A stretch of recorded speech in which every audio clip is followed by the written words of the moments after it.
우리가 살면서 자주 상기해야 될 것이 있다고 한다면 하나님은 크신 하나님이라는 겁니다. 그래서 항상 우리의 삶 속에서 하나님보다 더 큰 게 없어야 됩니다. 우리의 어떤 위대한 성취나 성공도 하나님보다 그것이 크게 내게 여겨지거나 다가오게 되면 그것이 축복이 안 됩니다. 사람이 아무리 크게 성공하고 크게 성취하고 모든 일이 잘 돼도 그거보다 하나님이 더 크게 보일 때 그런 사람들은 잘못되질 않아요. 그런 사람들은 계속해서 축복으로 소화할 수가 있습니다. 그러나 우리가 만약에 어떤 성공이나 성취도 하나님보다 그것들이 더 크게 다가오거나 크게 그것이 내가 받아들이게 되면은 방황이라는 것이 되고 길을 잃게 되는 거예요. 그래서 결국엔 그것이 축복이 안 될 수가 있습니다. 또한 우리가 당하는 고난, 어떤 어려움, 이런 환난, 이런 것들도 하나님보다 더 커서는 안 됩니다. 아무리 나에게 큰 환난과 고난과 어려움과 핍박이 닥쳐도 그 당한 사람이 하나님을 더 크게 보면 그런 것들은 문제가 안 돼요. 이겨낼 수가 있습니다. 그런데 아무리 작은 고난이나 환난과 어려움을 당해도 그것이 하나님보다 크게 느껴지게 되면 방황하게 되고 넘어지게 되는 거예요. 그러니까 이 세상의 어떤 성공이나 어떤 실패, 어떤 좋은 것이나 어떤 그 고난도 하나님보다 큰 건 없어요. 그렇기 때문에 우리들이 바로 보고 바르게 인생을 살아가기 위해서는 항상 하나님이 가장 크게 보이는 것, 이것이 우리들에게 중요한 거예요. 여러분, 그 믿음을 잃지 않기를 주님의 이름으로 축원합니다. 지금 여러분들이 어떤 상황이 있든지, 정말 여러분들의 어려움 가운데 있든지 좋은 가운데 있든지 어떤 상황이 있든지 여러분에겐 늘 하나님이 가장 존귀하게, 하나님이 가장 크게 보일 때 우리들은요 정상적인 생각을 할 수가 있고 정상적인 삶을 살아나갈 수가 있는 거예요. 오늘 우리들은 욥기서 7장을 읽었어요. 욥의 이야기죠. 욥은 큰 부자였습니다. 그리고 욥은 부자이면서도 하나님을 잘 믿은 사람이었어요. 얼마나 잘 믿었으면 하나님이 자랑할 정도였습니다. 그런데 그런 욥에게 이해할 수 없는 큰 고난이 닥친 거예요. 너무 엄청난 고난이 닥쳤는데 이해할 수 없는 고난이 닥친 거예요. 모든 그 부자가 모든 재산을 다 잃어버렸습니다. 쫄딱 망한 거예요. 그리고 그것도 모자라서 사랑하는 아들, 딸들이 한꺼번에 다 죽었어요. 거기에다가 몸에 엄청난 병이 생겨가지고 고치기 힘든 병이 생겨서 건강마저 잃었습니다. 남은 게 없어요. 남은 게 재산 잃어요, 자녀 잃어요, 건강 잃어요. 남은 게 없어요. 얼마나 고통스러운지 죽는 게 차라리 나아요. 그래서 오늘 여기 욥기서 7장에 보면 욥의 세 친구들이 위로하러 욥에게 왔을 때 그 고통 속에서 욥이 그 세 친구들에게 이렇게 얘기를 해요. 7장 4절 5절에 보면 내가 누울 때면 말하기를 언제나 일어날까, 언제나 밤이 갈까 하며 새벽까지 이리 뒤척 저리 뒤척 하는구나. 내 살에는 구더기와 흙덩이가 의복처럼 입혀졌고 내 피부는 굳어졌다가 터지는구나. 나의 날은 배틀의 북보다 빠르니 희망 없이 보내는구나. 여러분, 여기 이 친구들에게 욥이 뭐라고 한탄하냐면, 내가 밤이 돼서 자야 되는데 잠을 못 자.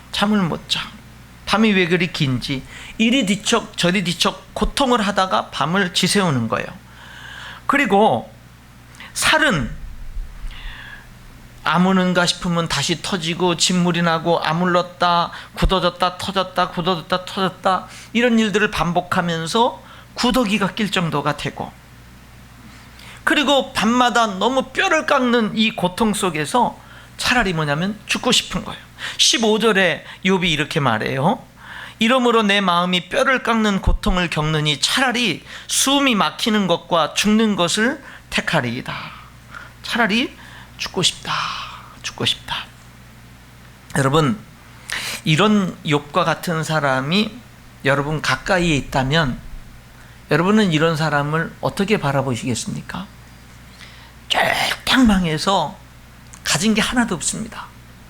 자녀들이 다 죽었어요. 건강 다 잃었습니다. 소망도 없고 밤새 잠을 못 잡니다. 그냥 차라리 여기 욥처럼 그냥 빨리 죽었으면 좋은데 죽지도 않습니다. 이런 사람이 여러분 가까이에 있다고 한다면 여러분들은 이런 사람을 어떻게 바라보시겠습니까? 이런 사람이 여러분이라면 여러분은 여러분 자신을 어떻게 생각하시겠습니까? 더구나 소망도 없습니다. 다 잃어버렸습니다. 예, 그리고 친구들은 와서 너 죄졌으니까 그렇지 정죄를 하고 동네 애들도 조롱하며 놀립니다. 여러분, 그러니까 이런 상황 속에서 욥이 그런 생각을 하는 거죠. 나 빨리 죽었으면 좋겠다. 내가 사는 이유가 없다. 내가 이렇게 인생을 왜 살아야 돼? 이렇게 살 이유가 없잖아. 이렇게 인생을 왜 살아? 그런데 그렇게 생각을 하는 욥인데, 욥이 오늘 읽은 여기 7장 17절부터 이렇게 말하죠. 사람이 무엇이기에 주께서 그를 크게 만드셨습니까? 여기 크게 만들었다는 얘기는 하나님은 사람이 뭐길래 하나님은 사람을 대단하게 여기십니까? 하나님은 사람이 뭐길래 하나님은 사람을 소중하게 여기십니까? 그런 말이죠. 하나님은 사람이 뭐길래 하나님은 사람에게 마음을 두십니까? 더구나 사람도 뭐 좀 잘 나가고 좀 뭔가 좋은 일도 많이 하고 막 그러는 게 아니라 여기 욥과 같은 경우는 뭐죠? 실패하고 남은 게 없고 뭐 주변 사람들도 다 정죄하고 조롱하고, 앞날에 소망도 없고 그냥 왜 사는지 모르는 이 욥과 같은 사람, 이런 욥과 같은 사람에게 하나님은 왜 마음을 두십니까? 아침마다 권징하시며 순간마다 단련하십니까? 내가 뭘 하고, 나 같은 존재가 뭘 하고 나를 통해서 도대체 하나님이 무슨 일을 이루겠다고 나를 연단하십니까? 나를 이렇게 훈련하십니까? 나를 이렇게 테스트하십니까?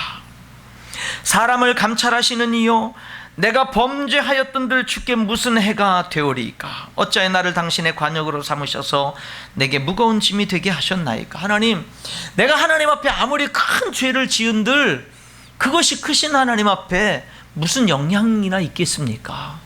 내가 하나님 앞에 아무것도 아닌 존재인데, 그런데 왜 나를 이렇게 하나님께서 집중해서 표적으로 삼으셔서 나를 보면서 나를 이렇게 연단하고 단련하고 왜 이렇게 나를 힘들게 하십니까? 라고 지금 욥이 하나님께 묻고 있죠. 시편 8편에 보면 다윗이 하나님께 비슷한 고백을 합니다. 사람이 무엇이기에 주께서 그를 생각하시며 인자가 무엇이기에 주께서 그를 돌보시나이까?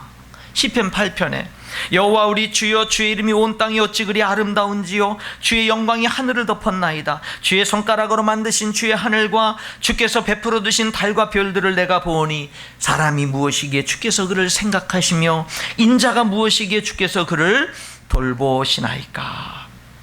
여러분, 여기 욥은 정말 고난 속에서 아무런 소망도 없는 그런 속에서 이런 사람이 무엇이길래 하나님은 사람을 크게 만드시고 사람에게 마음을 두시고 사람을 단련하십니까? 라고 노래했다면, 시편 8편에서 다윗은 하나님이 창조하신 우주 만물의 아름다움과 영광을 보면서 그 영광을 사람들에게 위탁하신 하나님의 그 섭리를 보면서 하나님, 도대체 사람이 뭐길래 하나님이 이렇게 아름다운 세상을 창조하시고 인간에게 이 모든 것을 맡기셨습니까? 라고 고백하는 거죠.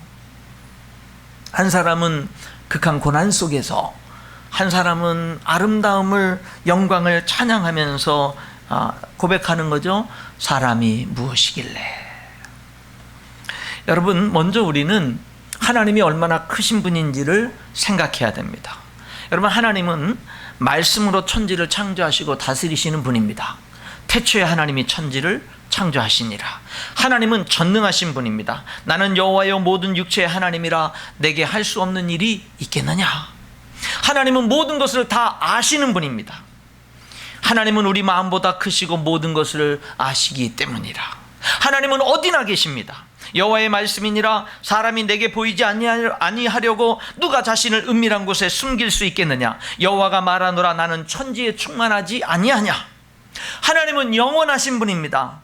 산이 생기기 전 땅과 세계도 주께서 조성하시기 전 곧 영원부터 영원까지 주는 하나님이시니이다. 하나님은 심판하시는 분입니다. 한번 죽는 것은 사람에게 정해진 것이요 그 후에는 심판이 있으리니. 여러분, 성경이 말씀하신 하나님을 보면은요, 너무나 위대하고 너무나 영광스럽고 너무나 크신 분입니다. 그러므로 시편 139편에서 시편 기자는 여호와여 주께서 나를 살펴보셨으므로 나를 아시나이다. 주께서 내가 앉고 일어섬을 아시고 멀리서도 나의 생각을 밝히 아시오며 나의 모든 길과 눕는 것을 살펴보셨으므로 나의 모든 행위를 익히 아시오니 여호와여 내 혀의 말을 알지 못하시는 것이 하나도 없으시니이다.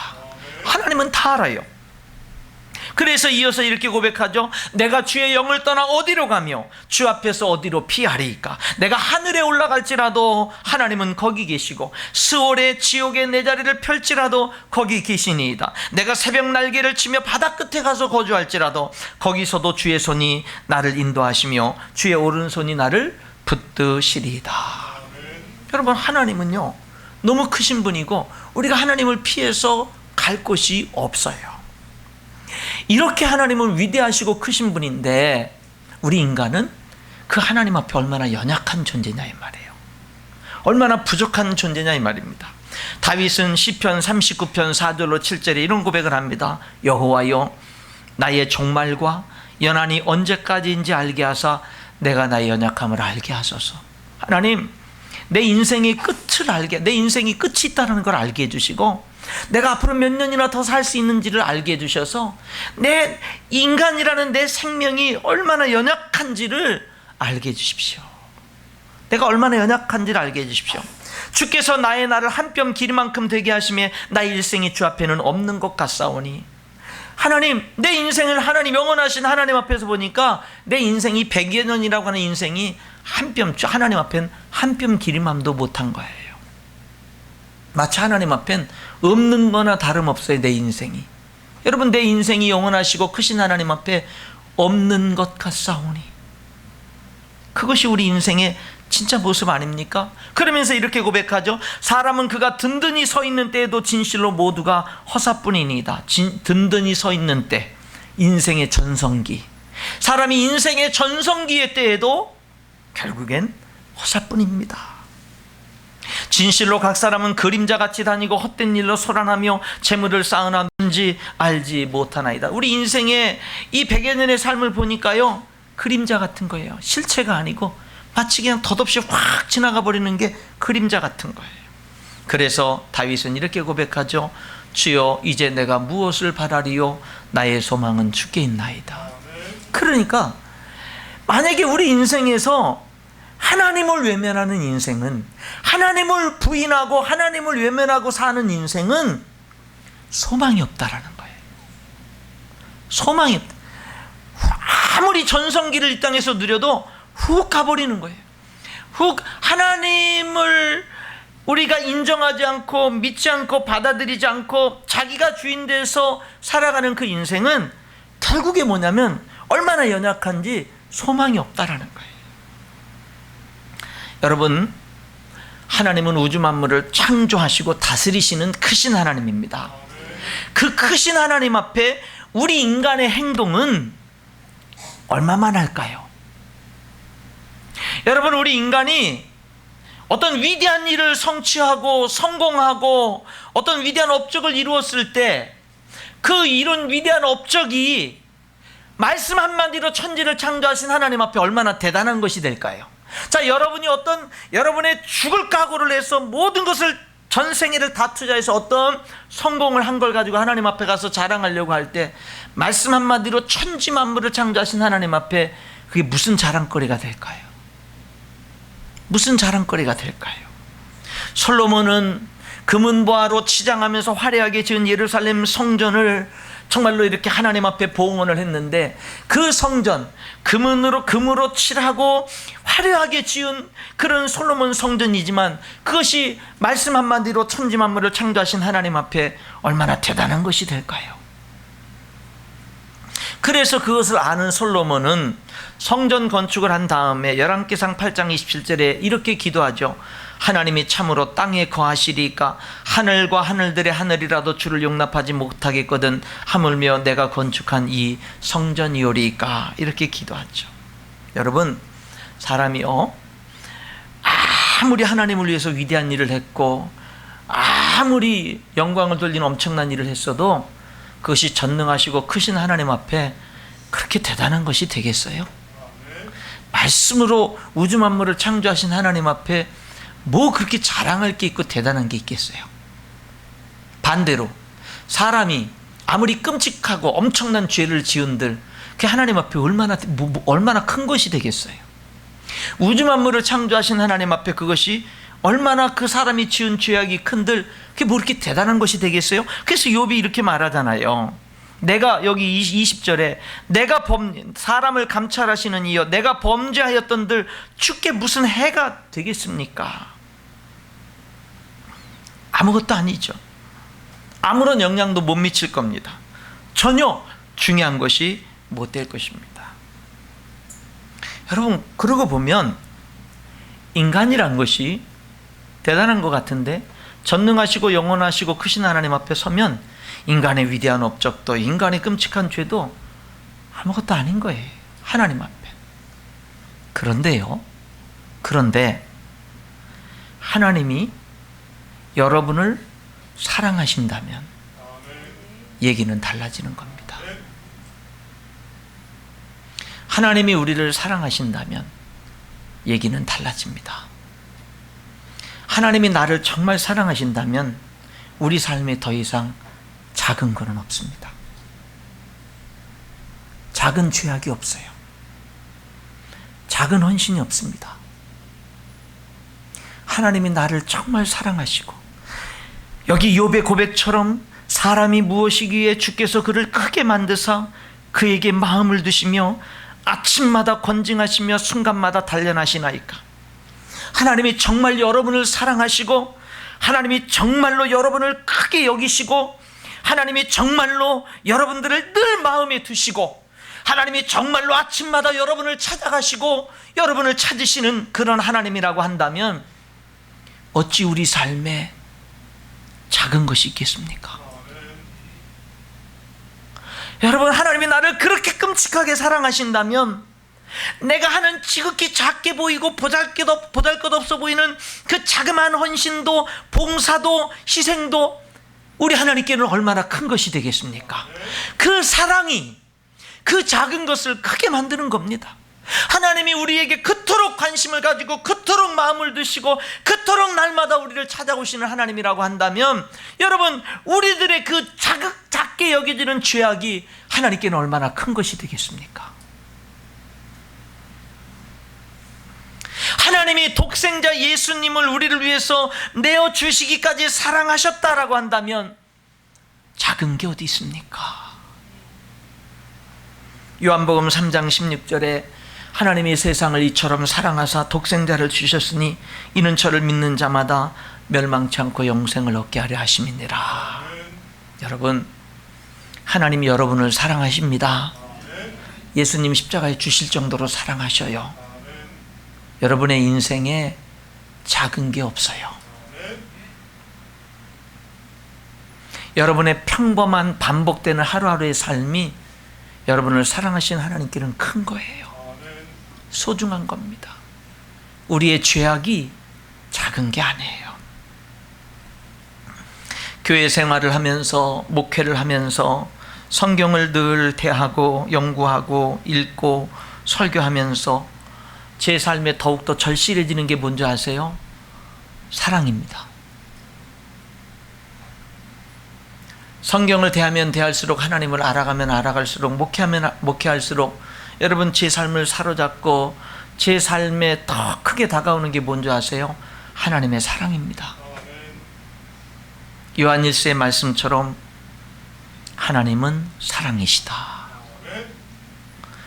사랑하는 자는 하나님을 알고 사랑하지 않는 자는 하나님 모른다. 우리가 사랑하는 이유는 하나님이 우리를 먼저 사랑하셨기 때문이다. 이런 말씀들이 크게 다가오는 거지요.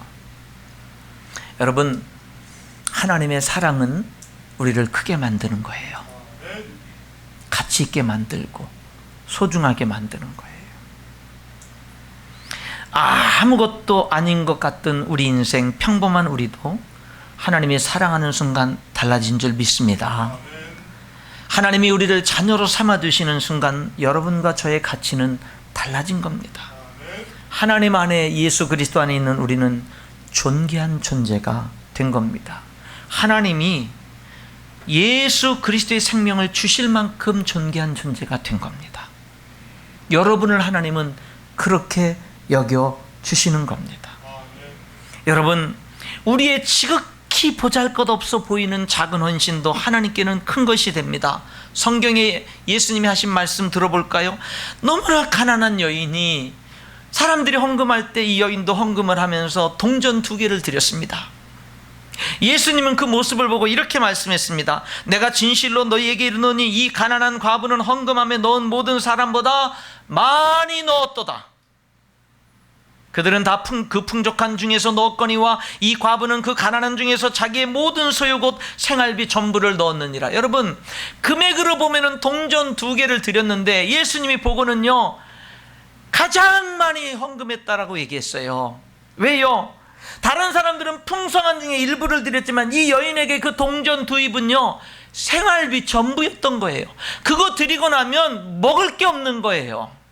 굶어야 되는 거예요. 그걸 드린 거예요. 그러니까 예수님은 금액으로 보면 아마 이 여인이 동전 2개, 정말로 땡그랑하고 떨어지는 동전 2개를 드릴 때 이 여인은 부끄럽게 드렸을지 몰라요. 창피하게 드렸을지 몰라요. 그런데 여러분, 예수님은요 크게 받으셨어요. 가장 크게 받으셨다고요. 여러분, 우리들은요 하나님 앞에 비교할 필요가 없이요 하나님 앞에 큰 존재가 돼야 되는 거예요. 비교하지 말고 큰 존재가 돼야 되는 거예요. 내 마음을 드릴 때, 내 사랑을 드릴 때 그것을 하나님은 큰 것으로 받으시는 거지요. 여러분, 이 여인의 이 헌금을 두고 예수님이 하신 말씀을 보면 우리 주님은 다 아시죠. 다 아시죠. 아무리 작은 것도 크게 받으시는 분이시죠. 여러분, 나의 작은 것이 하나님께는 가장 큰 것이 될 수 있다라는 거. 아니, 우리는 그렇게 만들어야 됩니다. 그런 인생을 살아가야 돼요. 작은 순종 하나도 하나님께는 큰 기쁨과 영광이 될 수 있다라는 거. 왜냐하면 하나님이 우리를 사랑하기 때문에. 제가 설교 준비하다 보니까 이런 생각이 들어요. 크신 하나님께 작은 것은 없구나. 크신 하나님 앞에 작은 것은 없구나. 마찬가지로 우리의 지극히 작은 죄도 하나님께는 큰 것이 되죠. 하나님을 가슴 아프게 하고 하나님의 영광을 가리는 것이 되죠. 여러분, 한 어린아이가 보리떡 5덩어리와 생선 2개를 예수님께 드렸어요. 예수님은 축복기도 하시고는요 장정 남자 어른만 5,000명 이상에게 배불리 먹이시고 12광들이 남게 역사하셨잖아요. 이 아이가 드린 거는 지극히 작은 거지만 그걸 받으시고는요 큰 역사를 이루시는 거예요. 하나님께 작은 게 어디 있어요? 동전 2잎이 작아요? 오병이어가 작아요? 여러분, 하나님께 작은 게 없다고요. 사랑하는 성도 여러분, 하나님은 우리를 하나님의 형상대로 창조하셨죠. 우리가 작은 존재인가요? 여기 욥이 그러죠. 사람이 무엇이기에 주께서 그를 크게 만드셨습니까? 사람이 무엇이기에 하나님이 인간을 크게 만드셨습니까? 사람이 무엇이기에 하나님이 나를 큰 존재로, 가치 있는 존재로, 소중한 존재로 만드셨습니까? 내가 사람이 무엇이길래 하나님이 나를 마음에 두십니까? 하나님의 마음에 내가 무엇이라고 하나님이 나를 마음에 두시고 아침마다 나를 찾아오십니까? 여러분, 하나님은 여러분을 사랑하셔요. 하나님은 여러분을 큰 존재로 창조하셨어요. 그렇게 대하십니다. 그렇게 여기십니다. 고난 중에 모든 재산 잃고 자녀 잃고 건강 잃고 소망 잃고 정죄당하고 조롱당하는 그런 가운데에 밤마다 밤을 새야만 되는 하루하루 사는 게 너무 고통스러워서 차라리 죽고 싶은 욥이 그 고통 가운데 하나님께 묻죠. 하나님, 사람이 무엇이길래 하나님이 인간을 크게 만드시고 그에게 마음을 두십니까? 하나님은 사람이 뭐라고 하나님은 사람을 대단하게 여기십니까? 하나님은 사람이 뭐라고 하나님은 소중하게 여기십니까? 하나님은 사람이 뭐라고 하나님은 사람에게 마음을 두십니까? 하나님은 사람이 뭐라고 하나님은 사람에게 신경을 쓰십니까? 하나님은 사람이 뭐라고 하나님은 사람을 아침마다 찾아오시고 아침마다 살피십니까? 내가 뭐라고 하나님은 나를 위해서 독생자를 주셨습니까? 하나님은 우리를 사랑할 뿐만 아니라 하나님의 마음이 우리에게 있어요. 하나님의 마음이. 그래서 우리는 소중한 거예요. 그래서 우리의 하루하루는 소중한 거예요. 가진 것 없고 건강을 잃고 실패했고 하루하루를 힘겹게 살아가도 우리의 하루하루는 하나님 앞에 소중한 거예요. 여러분, 그래서 우리는 하루를 살아갈 때 평범한 삶이어도 반복되는 삶이어도 감사하는 삶이 돼야 되는 거예요. 하나님과 동행하는 삶이 돼야 되고요, 하나님께 영광 돌리는 삶이 돼야 돼요. 하나님의 사랑은 우리의 모든 것들을 가치 있게 만들고 크게 만드는 줄 믿습니다. 하나님 안에는 작은 게 없죠. 그래서 예수님은 이런 말씀했어요. 지극히 작은 것에 충성된 자는 큰 것에도 충성되고 지극히 작은 것에 불의한 자는 큰 것에도 불의하다. 사랑하는 성도 여러분, 말씀의 결론을 맺겠습니다. 하나님이 저와 여러분의 인생을 이렇게 소중하게 여기신다면 우리는 어떻게 소중하게 살아야 될까? 첫 번째는 모든 삶 속에서 하나님의 주권을 인정하면서 살아야 됩니다. 욥은 모든 재산과 자녀와 건강을 다 잃고 난 다음에, 욥이 이렇게 고백을 하잖아요. 재산과 자녀들을 다 잃고 난 다음에 주신 분도 하나님이고 가져가신 분도 하나님이시니 하나님의 영광 받기를 원합니다. 그 모든 상황 속에서 욥은 그래도 하나님이 주인이라는 사실을 고백했습니다. 우리가 우리 인생을 하나님 안에 가치 있게 살려면 모든 상황 속에서 하나님의 주권을 고백해야 됩니다. 하나님이 주인이심을 인정해야 우리는 가치 있게 만들어주신 우리 인생을 가치 있게 살아갈 수 있습니다. 사랑하는 성도 여러분, 설교 시작할 때 말씀드린 것처럼 여러분의 인생에 하나님이 가장 큰 분으로 살아갈 수 있기를 축원합니다. 어떤 고난과 환난과 어려움과 고통도 하나님보다 크지 않고요, 어떤 성공이나 성취나 위대한 것도 하나님보다 크지 않은 거예요. 그렇게 살아가야 돼요. 또 한 가지, 우리는 하나님을 알아야 됩니다. 힘써 하나님을 알아야 됩니다. 그래야 하나님이 주신 인생을 소중하게 살아갈 수 있어요. 이 욥은 하나님을 부인하지 않지만 하나님이 왜 자기가 하나님의 축복 속에서 하나님을 정말 잘 섬겼는데 왜 나에게 이런 고난을 주셨는지 이해를 못 하겠는 거예요. 자꾸 따졌다고요. 하나님이 드디어 욥에게 나타나셔서 욥의 고난의 이유를 쭉 설명해 주질 않아요. 하나님이 욥에게 나타나셔서 말씀은 하시는데 욥의 고난의 이유를 설명하지 않습니다. 만약에 그걸 설명해줘서 욥이 이해를 했다면 욥이 살아가면서 또다시 만나는 문제에 대해서 하나님은 또다시 나타나셔서 또 설명해줘야 되고 또 설명해줘야 되잖아요. 하나님은 욥의 그 고난의 이유, 그토록 질문했던 고난의 이유를 설명해 주질 않아요. 그 대신 뭐를 말씀하시냐면 하나님이 어떤 분인지, 하나님이 얼마나 큰 분인지만 말씀하셔요. 그랬던 욥이요, 하나님 앞에 자기 고난의 이유에 대해서 한마디도 안 하셨는데 하나님이 어떤 분인지만 말씀하시고 얼마나 큰 분인지만 말씀하셨더니 욥이 뭐라고 했냐면, 하나님, 내가 그동안 말한 거 회개합니다. 이제는 내 손으로 내 입을 가리고 하나님 아버지 회개합니다. 이렇게 말하는 거예요. 여러분, 응답이 어디서 온 줄 아세요? 내 고난의 이유에 대한 설명에서 응답이 온 게 아니라 하나님이 어떤 분인지를 알 때 응답이 온 거예요. 원천적인 응답입니다. 그런 응답.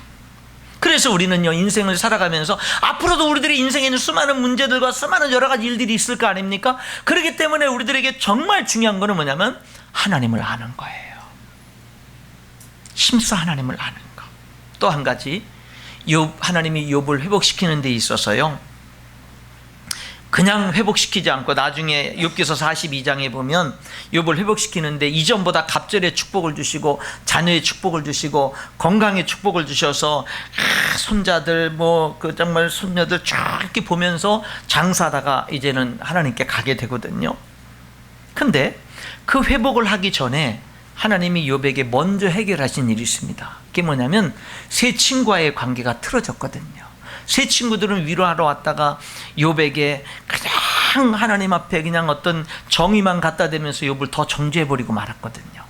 그래서 욥과 세 친구들과의 관계가 깨어졌는데 하나님이 욥을 회복시키고 축복하기 전에 세 친구들에게 먼저 너는 욥에게 가서 잘못했다고 얘기해라. 그리고 욥에게는 뭐라면은 너는 세 친구들을 용서해라. 그들을 위해서 기도해줘라 그래요. 그래서 세 친구들이 하나님 말씀을 듣고 욥에게 오니까 욥이 그들을 용서해주고 그들을 위해서 기도해줍니다. 그 일이 있고 난 다음에 갑절에 회복의 축복을 주시는 거예요. 여러분, 소중한 삶을 우리가 살아가야 되는데 그 삶은 하나님의 주권을 인정하고 하나님을 크게 여기면서 하나님을 심써 알아가는 그런 삶이 되어야 됩니다. 그리고 또 하나는 뭐냐면 사람과의 관계 회복, 거기에는 용서가 있고 축복이 있는 거지요. 하나님은 욥으로 하여금 세 친구들을 용서하게 하시고 그들을 기도하게 하시고 세 친구와의 관계를 회복시킨 다음에 욥을 축복하시고 욥을 회복시키는 이런 모습을 보는 거예요. 여러분, 우리가 이렇게 할 때 하나님이 가치 있게 여기고 크게 여기시는 우리들의 인생을 가치 있고 크게 살아갈 수 있는 줄 믿습니다. 오늘 저와 여러분이 하나님이 주신 이 말씀 앞에 그렇게 살아갈 수 있기를 주님의 이름으로 축원합니다. 기도하겠습니다.